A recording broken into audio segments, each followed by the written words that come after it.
What do you do when your 50% co-founder threatens to quit? This is a true story I'm going to tell you today, and it's about two people. It's about Steve, we're going to call him Steve, the CEO of a company, and his co-founder, Greg. Now, these two have been working together for 5 years. Greg is fully vested, and each owns the same percentage of the company. So roughly about 40% for Steve, 40% for Greg, and then they have some small investors in there who own about 20% of the company. So now the problem is that Greg has stopped working, literally stopped working. He's unhappy with his role. He really wanted to be the CEO, but he wasn't up to it at the beginning. So Steve took the reins, and Greg has been running sales, but the problem is Greg isn't doing anything anymore. And he's essentially daring Steve to fire him. So now, what should Steve do? That's the first question. Now, the easy part of this and the obvious thing is, well, you gotta fire Greg. That's the easy part. But it's what comes next. That's the challenge, because there's a lot of small little details here that are really important to go through and really will determine whether or not the company is going to be successful and what happens next. So let's walk through with you these details. Let's get started. So the first problem that Steve has is that, as I said, Greg owns a large percentage of the company, and by the company's bylaws, he can block various things that Steve might want to do. For example, Greg could block a future investor from coming in. Greg could block a sale of the company. So there's a lot of issues that Steve has, and Greg is on the board also. So now, what are the options for Steve? And I'm going to walk you through the 4 options that Steve and I talked about, and then I'm going to tell you what Steve did. And I'm curious what you think you would do in this situation as well. It's a challenging one, and it's not that far-fetched when you really think about it. Steve is not alone here. Over half of you that watch this video are going to have problems with your co-founders. And there's some, maybe it's not exactly this scenario, but there's going to be an ugly scenario that might hit you. So it's important to kind of understand what your options are and what to do. So now let's walk through these 4 things that Steve can do. Now, the first option that we came up with was he could buy Greg out, right? Just buy him out of his position on the company and get him off the board. Now, let's look through the positives and negatives of this particular solution here. Now, the positive is getting him off the board, obviously, that's fairly straightforward. And it turns out that Steve indeed has the rights and the ability to get Greg off the board. So he can do that. There's nothing stopping him from doing that. Now, the problem is, what about buying him out? How does he handle that one?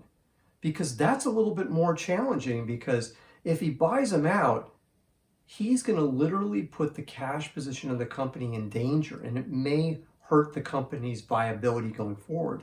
So that might not be possible to do that.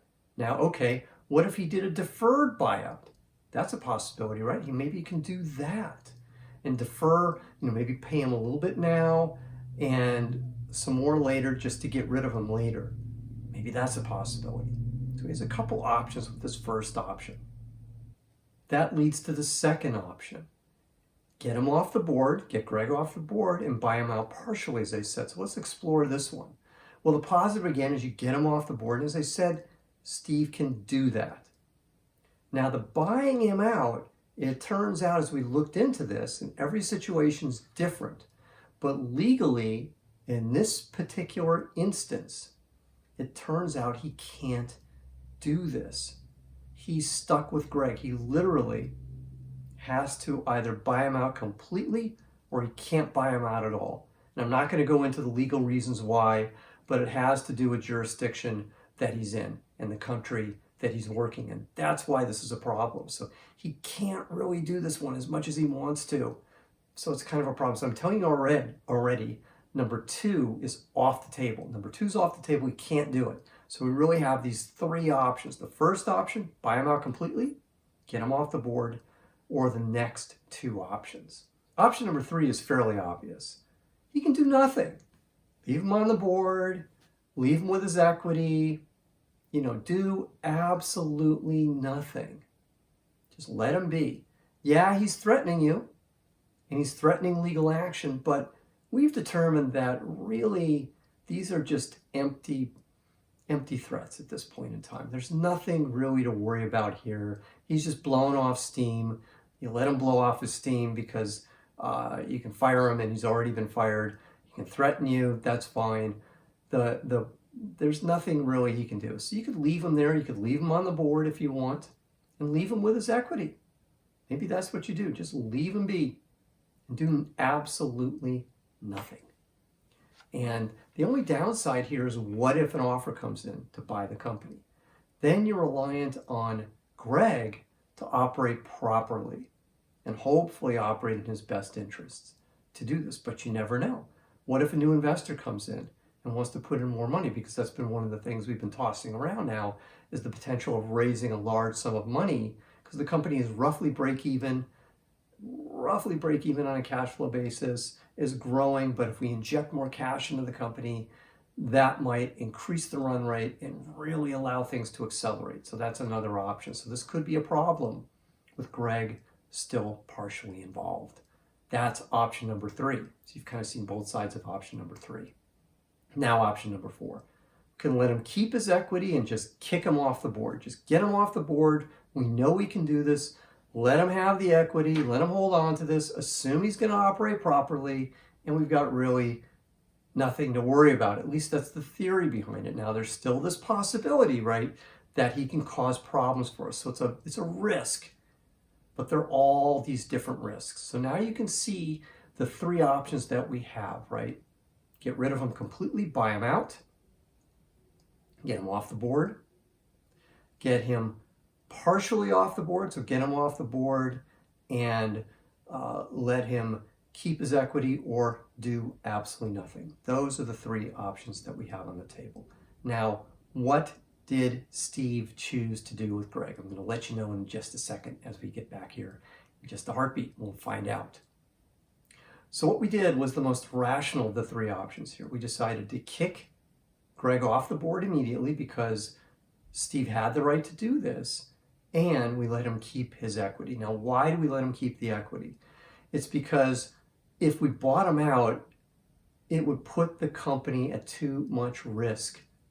When you look at the value of the company, what his equity would be worth, just didn't make sense to do this. So we're going to let him stick around with the equity, and at some point later, maybe we can reach a deal with him to move on, or at least remove his voting rights or something, and allow him to keep the equity that way. But for now, the rational thing to do after consulting Steve's attorney, Steve thought was, you know what, I'm just not going to do anything. That's the best thing. He's not going to do anything. He's not going to do anything to risk anything because it's in his best financial interest not to. And that's probably true. Yeah, there's a risk there. You never want to have somebody be disgruntled who's around your company. However, the risks are really minimal. And when you look at these other things, if he took the first option, which is the only other viable option, the first option would put the company at too much risk financially. So you just can't do that.